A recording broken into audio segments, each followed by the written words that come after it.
Anda kembali di Sindo Siang, pemirsa. Mahkamah Konstitusi menolak permohonan gugatan yang diajukan oleh paslon nomor urut 1 Anies Muhaimin dan paslon nomor urut 3 Ganjar Pranowo Mahfud MD. Putusan tersebut terkait sidang perselisihan hasil pemilihan umum atau sengketa Pilpres 2024. Dalam putusan tersebut terdapat 3 hakim MK yang menyatakan perbedaan alias dissenting opinion.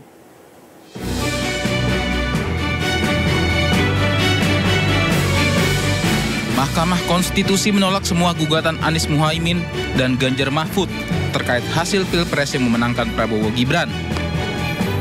MK menyatakan permohonan pemohon tidak beralasan menurut hukum seluruhnya.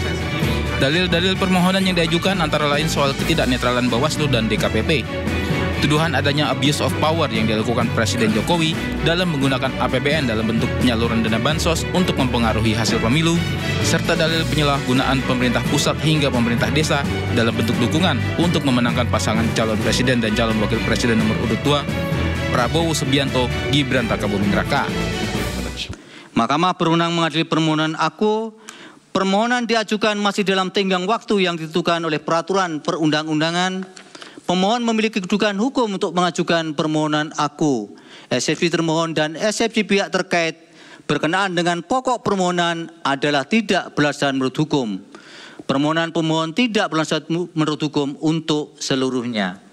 Berdasarkan Undang-Undang Dasar Negara Republik Indonesia tahun 1945, Undang-Undang Nomor 24 tahun 2003 tentang Mahkamah Konstitusi, sebagaimana telah diubah terakhir dengan Undang-Undang Nomor 7 tahun 2020, dan seterusnya dianggap dibacakan, amar putusan mengadili dalam eksepsi, menolak eksepsi termohon dan eksepsi pihak terkait untuk seluruhnya.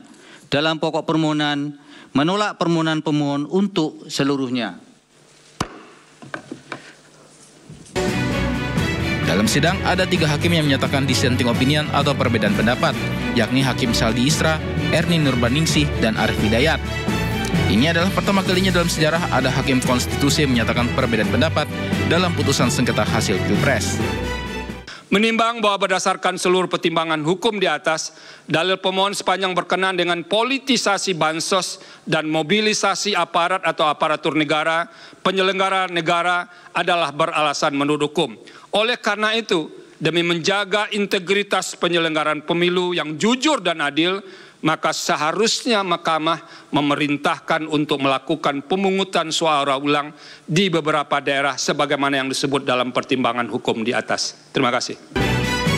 Meski ada dissenting opinion, namun hal itu tidak mempengaruhi putusan MK yang bersifat final dan mengikat. Dengan demikian, keputusan KPU RI yang menetapkan pasangan Prabowo Gibran sebagai Capres-Cawapres pemenang Pilpres 2024 tidak berubah. Dari Jakarta, Tim Liputan melaporkan.